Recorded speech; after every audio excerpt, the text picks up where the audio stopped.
The all-new Volkswagen T-Roc, a new compact SUV, and here on Autogefuehl, your number one resource for in-depth car reviews and your number one community to discuss cars. Today with Thomas, we're going to take you on a detailed tour, two different vehicles, exterior, interior, styling, trim. What's the price? What's the strategy with this new compact SUV? You will experience everything of that in full HD, full screen and full length. Let's go!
The T-Roc has a design focus, and you can already see that here in the front. It's a really wide front grille, and it is all aligned with the headlights. You can see it here, it goes all the way right there, and that makes a very wide appearance overall. It starts with halogen headlights, and then optional are LED, as we can see them right here now. And then this is also changing the LED daytime running lights, which we can see here. When we have the LED, we also have this more spectacular one. It would be just a straight one in combination when we have the halogen lights. So this is the difference. This one is also a trim level called Style. There's basically a base trim level and then Style and Sport. Today we're showing you two vehicles in Style and explain you what are the differences. First of all, for example, this contrast here in the lower part is also for the Style trim level, otherwise it would be no contrast at all in the base trim level. And the interesting thing, I can tell you right now, the prices will start at about 20,000 euros, taking Germany as reference. And well, that is really something to think about if we think about the competitors. 4 meters 23 or 13 foot 8 is the total length of this vehicle. This is still a compact SUV, rather a small compact SUV, because there are also bigger ones.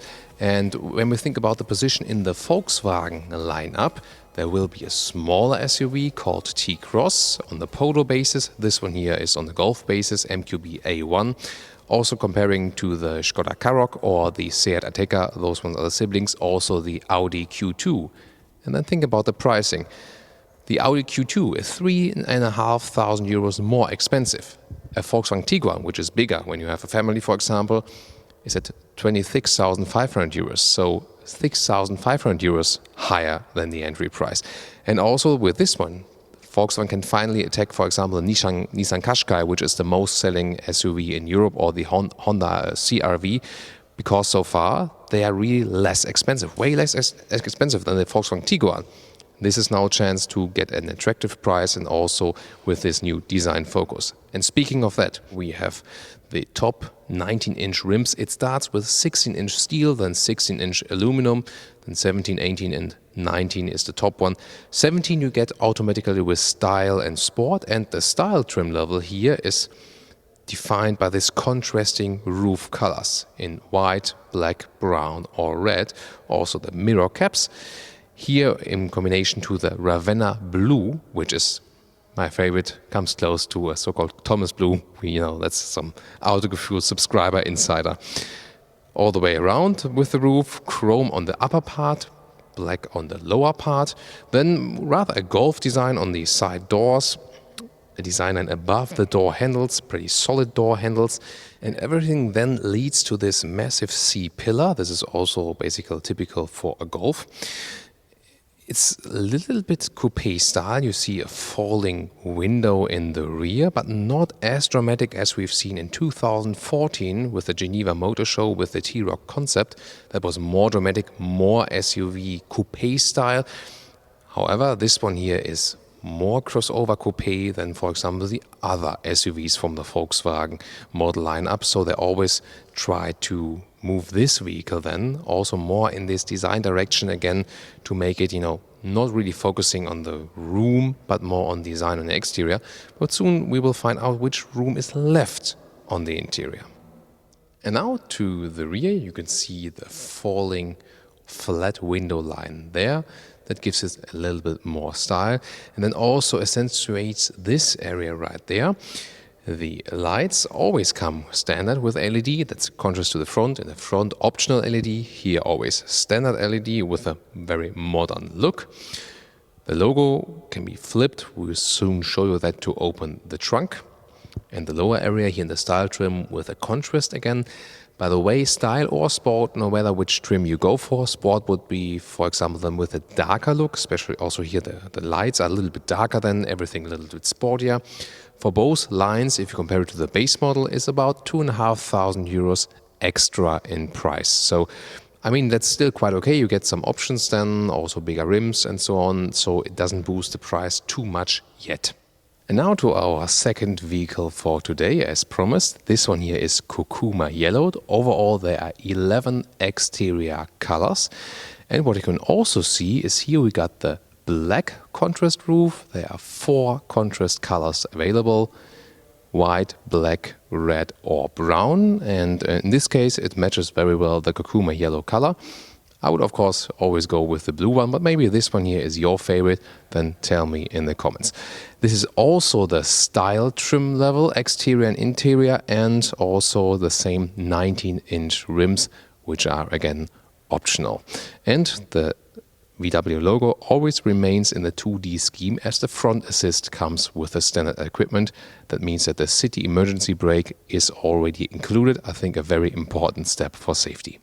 And another look at this Kurkuma yellow vehicle, especially with the central badging here, in combination with the Kurkuma yellow color. It reminds us of the Volkswagen Arteon, which has introduced this central name badging. I think it looks more worthy that way.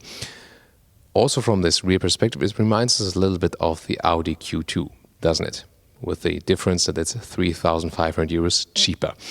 And fake exhaust tips are used in the lower area, and the reason why they're doing that is when they have different engines, they all want the same look on the rear. Not any difference with the exhaust. That saves costs and also serves as a universal design language. So you can put no matter exhaust just on the lower point of the car, and everything what you see remains the same. It's a controversial issue for sure, but if you think about it from that perspective, it also makes sense in a way.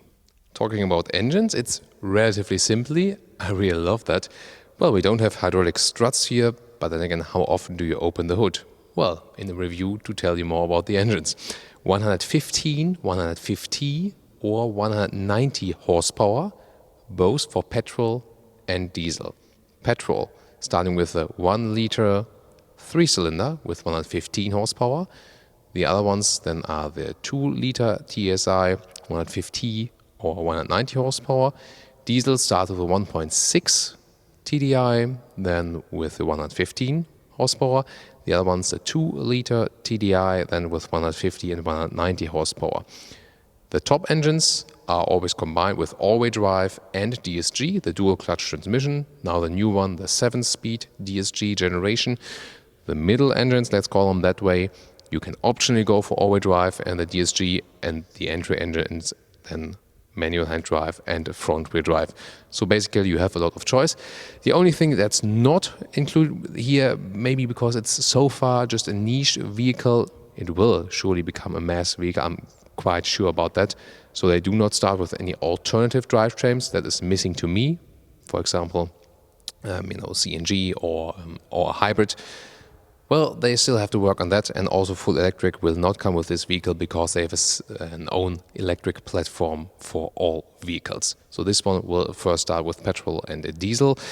The diesel will start with SCR clearance for sure, and for the petrol engines, during the year 2018, also the petrol engines will receive a particle filter.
And now let's get inside.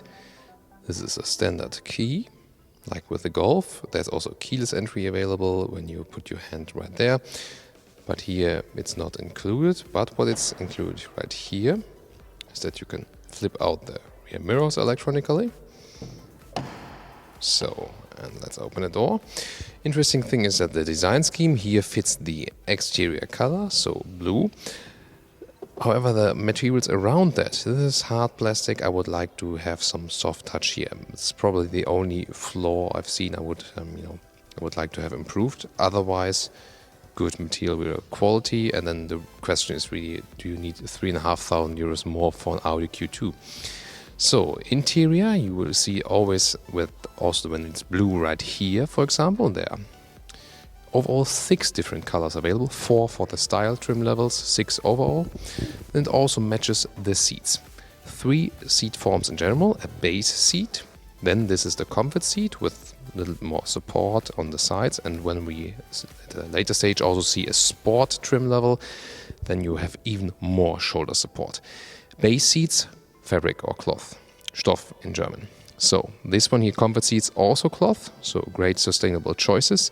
And the sport seats, they have leatherette then on the outside. So overall, good choices. You have style and sustainability at the same time. I think you can really work with that.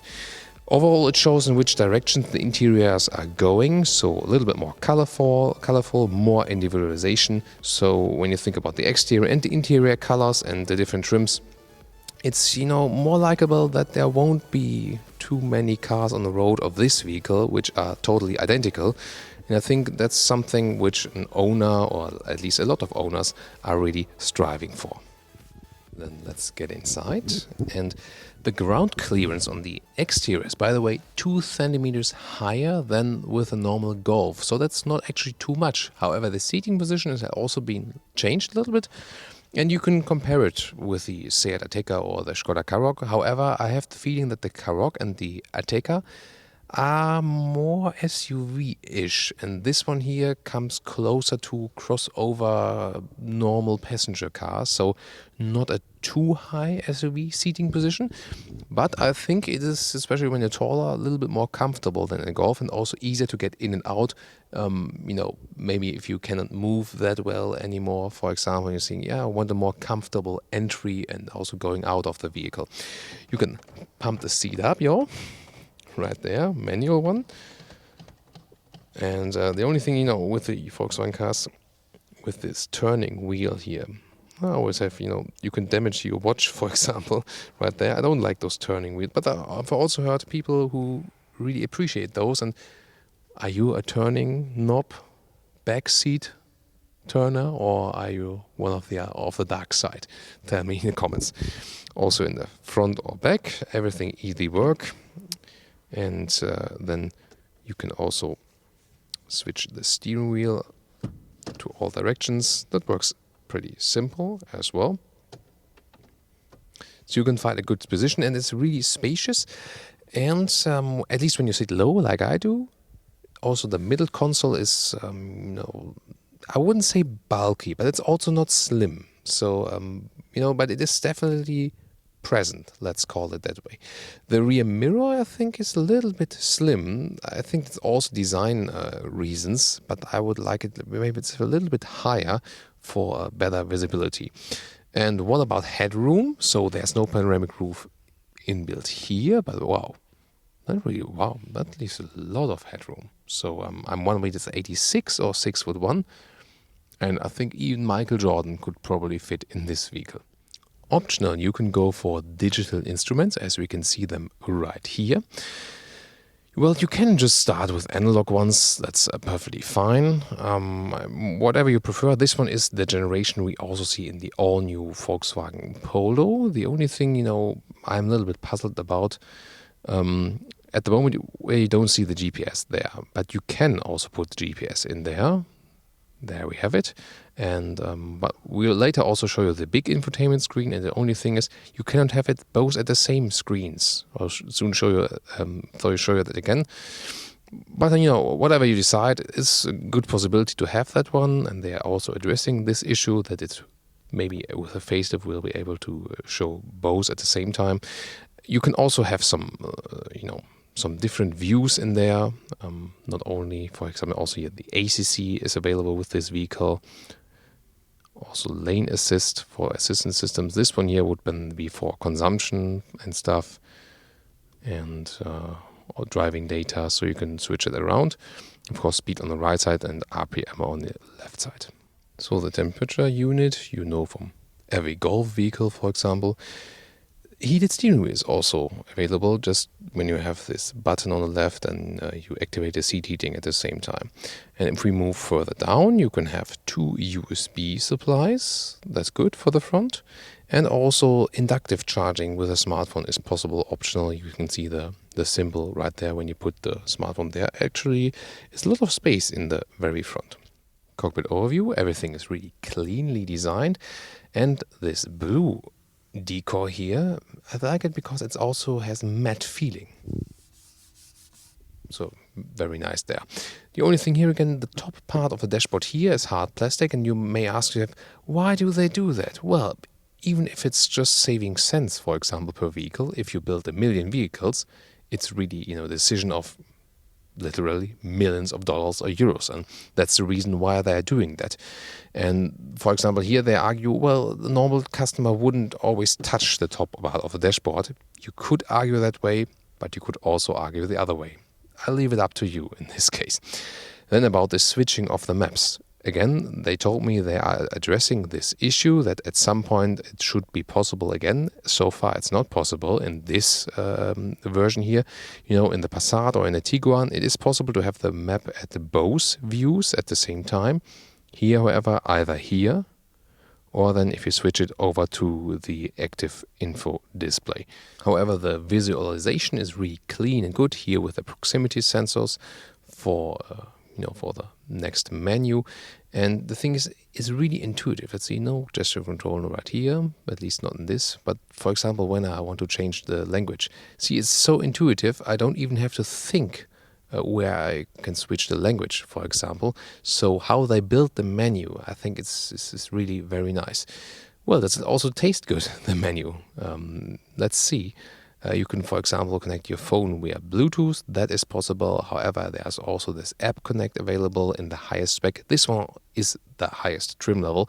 There are also small availables if you do not want to spend so much money. This is for plugging in the phone via the cable. Just a short hop back to the GPS again, because you can either control it like a smartphone, like this, capacitive, or you can still use one of those two buttons, for example, to zoom in and out, and the other one would be for the volume.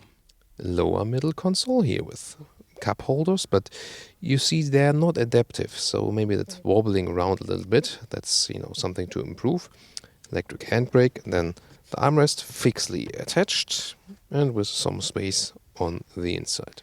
So here is the manual shifting, and actually you can also get these G, as I told you, and what is even more important is the manual shifting is always a very smooth one, so if you put in the gears. And there will also be the DCC available, talking about the suspension, normal suspension, but also the dynamic chassis control, the adaptive suspension will be available, optional. And let's get in the rear compartment. Same design scheme also in the rear. And when 4 tall people are driving, that's possible. Headroom-wise, no problem at all. Knee-room, you see, it fits, with 1.86 m or 6'1", it fits exactly that 4 tall adults could sit after or behind each other right here. So that does work. However, it's a compact car, and if you think about the legroom in the Golf, it is basically comparable to the one we can see here. In the middle part, there's a 12-volt power supply. Right there. Maybe another USB socket would have been nice there. And then you have a middle armrest with 2 cup holders. And you can also use a ski hedge to load things through. As for child seats, you have ISOFIX anchor points on the outside of the seats each. There we go. And you have to flip the seats from here, actually. You cannot do it from the trunk. Well, you can actually do it, but you have to reach over. But I can already show you how it's done from here. That's the way. And then there's also top tether on the outside if you want to fix your child seat right there. And here we already go with the trunk space. So you have an almost even loading surface there. So very well usable. The normal trunk space is 445 liters, by the way, if you just take this part here. When the trunk cover is installed, you have to reach over to flip the seat right here. And then we can take a look at the maximum capacity. Also, you can remove this bottom. You can have a replacement tire. That's possible. Here at the moment, there's also the sound system, the optional mounted right there. But you can see there's still space basically for a spare tire if you want to have some. So you see you're flexible enough. Well, you do lose some space in height for sure due to the window line. That is also a difference. For example, if you think about Tiguan, which is 20 centimeters longer. But if you do not need so much space, it's still very well usable for your everyday groceries and stuff. Just, with putting a bicycle with the, handlebars in here wouldn't be maybe the most versatile option. Overall, I think it is pretty much a standard for the smaller compact SUVs. And with this electric hatch, we can also make the child, please don't squish me test, safety test.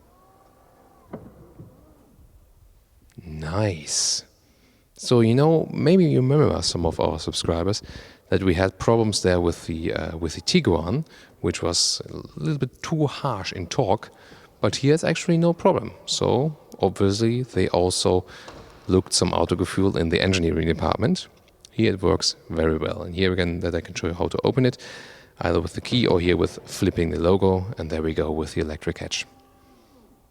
And let's also take a look at the interior of this other vehicle. And here the color scheme on the inside directly matches the one on the outside. So all these decor elements here, for example, right there, it's a matte structure, by the way, so it feels also very nice. Available in yellow, as you can see it right there, but also in blue, brown, orange. Black would be then the standard from the base model, and gray would be in the sport model. But here in this style, the 4 colors I've mentioned. And they always also match the color of the decor elements here at the seats. This again, the style seat, so the second seat form, the comfort seat so-called. And then you can see that in this case, yellow contrast match the other design of the vehicle. So an interesting idea, and shows again the emphasis of this car. The emphasis is design and individualization. You can also see it at the inside of the doors. We see the same right here. Reminds me a little bit also of the Beetle Dune we had, I think a year or 2 ago. So we had the same interior scheme right there. And I think it's, a good idea when you want to be a little bit expressive, especially here in this yellow design. What's also interesting, this vehicle here has the optional panoramic roof that reduces the headroom. However, it's still plenty, so you don't have to be afraid of it when you are taller. You can also open that one, and considering the size of the vehicle, that leaves a lot of light and air inside. So you can enjoy that. Hello, here we go. So, and then let's move on to the rear. This beeping sound was from the ignition. So, what about the rear here? Well, that does make a difference. So, I still fit, but I mean, if you're 190 or taller, or taller than 6'2", probably you should leave out the panoramic roof. But then again, the question is, how often will you have so tall people in the rear here? Still, I think the result is you can still go with a panoramic roof with tall people. That is possible. And now to my conclusion for today, VW T-Roc. Actually, I can see a big sales success because it's a very good price-performance ratio. You get a lot of design purpose on the exterior. You can individualize your very car outside and especially also on the inside. We see a very good build quality. Yeah, I mean, some more soft touch here and there would have been nice for sure. But then again, you also have to think about they wanted to keep price lower, that you also have a difference, for example, to the Tiguan, that it really pays off. And if you not have a big family or so and you don't really need the space of a Tiguan, you can save money and go with a smaller version here. Maybe also a lot of so far Golf customers will say, why not putting it a little bit higher and have a little bit more comfort and then switching over to this one here. I think it's very important that they have this one here in the market now, especially talking about earlier Nissan Qashqai and the Honda CR-V. This is a very strong competitor now, which then also can keep up with the price, which the Tiguan so far could not actually do. So a very promising future for this vehicle, I think. Of course, I want to hear your opinion on that one here, and there will be another opinion from Brian, because Brian will join us with this vehicle on the world premiere and also have some CEO interviews and even more insight on this very vehicle. We will link this episode as soon as it's available in the video description. Also tune in to that one, and also see you at the next full review. Thanks for watching.